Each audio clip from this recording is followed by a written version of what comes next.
Mēs šobrīd atrodamies Boloņā. Mēs te noparkojām pretī karabinieru ofisam, mēs noparkojām savus velosipēdus.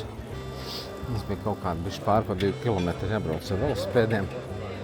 Jo kaut kur noparkoties šeit, tas ir neiespējamā misija. Mēs pie kaut kādām jaunbūvēm beigās noparkojāmies. Vēl to es arī parādīšu pēc tam. Faktiski mēs te esam Boloņas centrā tagad. Dodamies uz Piazza Maggiore, kur ir mums tas centrālā vieta Boloņā. Te mums ir viduslaiku muzejs. Pabāzīšas galvu, kā izskatās muzejs, tāds iekšpagalms. Taču tas būtu bijis no viduslaiku laikiem, jā?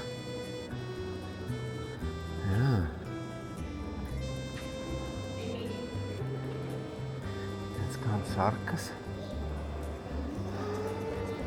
Milzīgie vārti.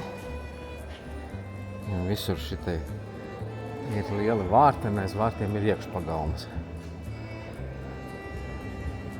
Ceļvedī bija teikts, ka Boloņu var apstaigāt, izvairoties no milzīgas saules, jo visur ir tās arkādes te.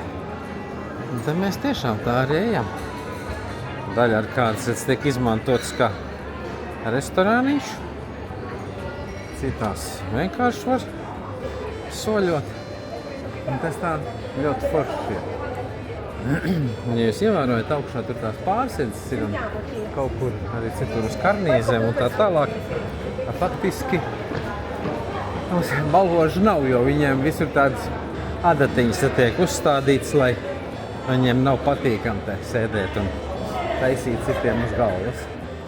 Un te mēs iznākam faktiski pie tā Piazza Maggiore. Piazza Maggiore. Un te mums te tas milzīgā kaut kāda baznīca. Jā. Tā tad būtu ar droši vien tā centrālā vieta. Iesim mēs paskatīties, kas tur ir.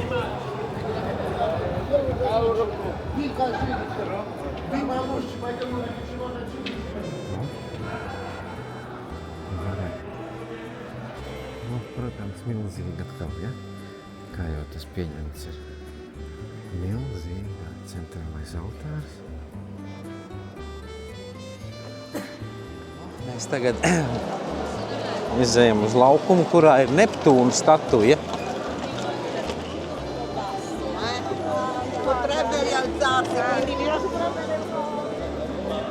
Iela muzikanti, redz. Un Neptūns. Neptūna laukums mums plūstoši pāriet tajā galvenajā Piazza Maggiore. Tagad mums ir kaut kādam valdniekam piemineklis, redz. Tur jau nav Marija mums augšā, te mums ir pilsētas pulkstenis. Laikam rāda pareizi laiku, ja? Jā. Vēl kaut kāda augstmaņa pils. Ja iznāks pēc tam montējot, pielikšu klāt, kas te katrs ir, ar to Google ar te nevarēja saprast. Viņi te īsti arī nesaprot, kas te kura ēka, kur atrodās. Tā kā vienkārši te safilmēšu to galveno laukumu, lai mums ir priekšstats, cik šite viss ir grandios. Šitā ir milzīgi tā pilsēta. Mēs esam pašā Boloņas centrā. Tagad mums ir saldējums. Vēl atnesīs espresso. Americano, espresso, americano. Jā, meitene prasīja, vai itāļu espresso, amerikāņu espresso. Es jau zinu, ko itāļu. Protams, ka mums vajag amerikāņu espresso. Tur viņiem itāļu espresso ir dažas piles kafijas tasē. Espresso, amerikānā. Jā. Gracias. Amerikāno? Jā, labi, itāļu. Te uz laukumu gatavojas kaut kāds priekšnesums, redzi? Cilvēki maskās. Te skatītāji sasādušies uz trepītēm.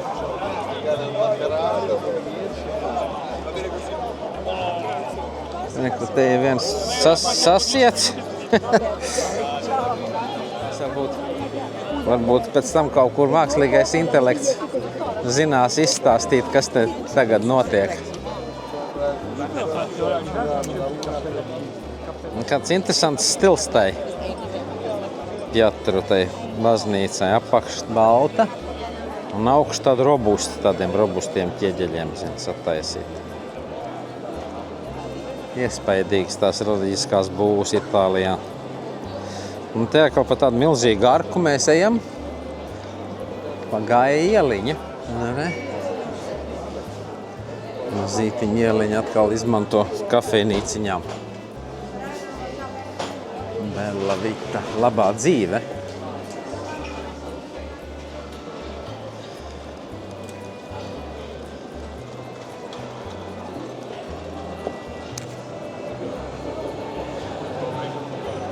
Un atkal viens laukumiņš, kas pilns ir ar galdiņiem. Un te redz, mums ir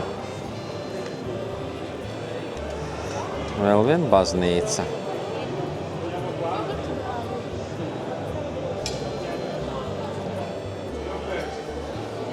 Tāds savs kolorīts, ne, šitai pilsētai. Viņa tā īsti pat nesajauks ar citām.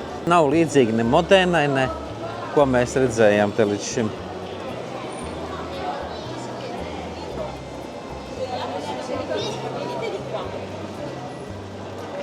Šī tad laikam arī tā galvenā Gaja iela viņiem Boloņā. Un te redz, visu laiku ir ēna faktiski un tāds vēja ielas pūš cauri, tā ka te nemaz tik milzīgs karstums nav, zin, tā kā.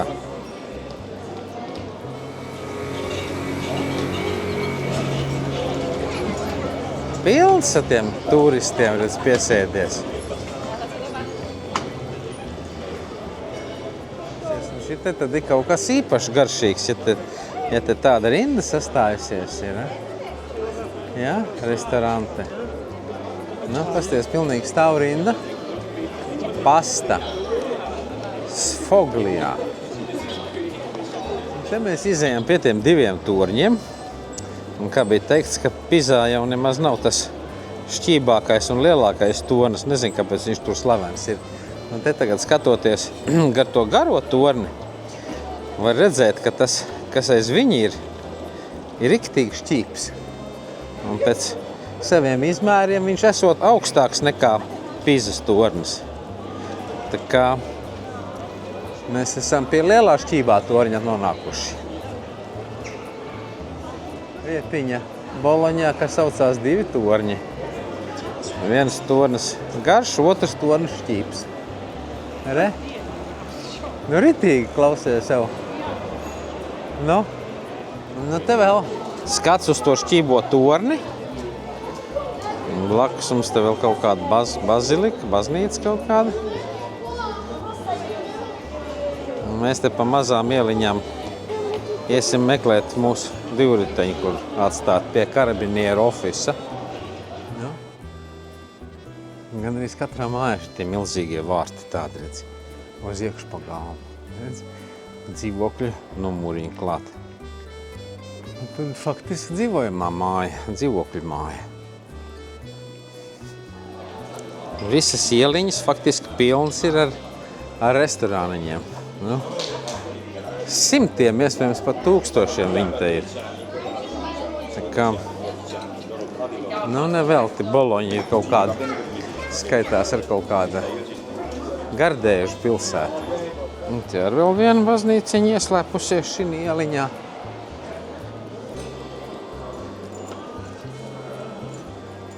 Nu, sāksim savu riteņbraucienu atpakaļ uz ķiveres ar pie vietas, ka viss ir kārtībā. Pagriezieties pa labi. Un tā mēs esam uzsākuši savu riteņbraucienu atpakaļ uz to vietu, kur automašīnu atstājām. Nu, mēs esam uz pirmo reizi uz maksas ceļu Itālijā. Mēs izlēmām, ka braucot pāri Apenīniem, labāk paņemt maksas ceļu nekā mocīt krafterīt augšā lejā. Tā kā tepat, kad sākām navigāciju, bija ieteikums ieslēgt Bluetooth, lai tad, kad tuneļi ir, lai navigācija darbojās kaut kā. Nu tā, šeit ātrums 130. Tik ātri mēs nenesīsimies, bet ātra gaitas brauciens šis viss ir. Izbraucām cauri pāris tuneļiem, saulīt vairs nespīd. Nākošais tunelis atkal priekšā. Stāties priekšā, ja mēs nebrauktu pa automaģistrāli. Lētāk toču neiznāktu. Degvielā iziet vairāk un vēl mašīna jāmoc pa kalniem. Nu, ir īsāki tuneļi, ir garāki tuneļi un ir šitas tunelis, kas ir vairāk kā 8 km garš. 8,7 km tunelis. Nobraucām no trases, un šitie visi brauc uz trases, viņi ir tikt atpakaļ. Brīvdienas tuvojas beigām. Samaksājām mēs pa visu šim to te garo ceļu, man liekas, kaut kur ap 80 kilometriem. Pa tiem tuneļiem samaksājām tikai 6,80. Tā kā salīdzinot ar kaut kādu Spāniju vai pa Franciju. Es nerunājot Franciju. Salīdzinot ar Franciju galīgi pa velti. Nu, man brauksim meklēt kempingu vietu. Nu, mēs esam apstājušies uz naktsguļu fantastiskā vietā. Ir pie ezera, pilnīgs miers. Zaļa zālīte. Suņiem ir, kur izskrieties. Mēs esam izlikuši savus galdiņus, beidzos krēsliņus. Nu, idila vienkārši, kād pār 10 km no Florences. Nu, superīgi. Fantastikuši.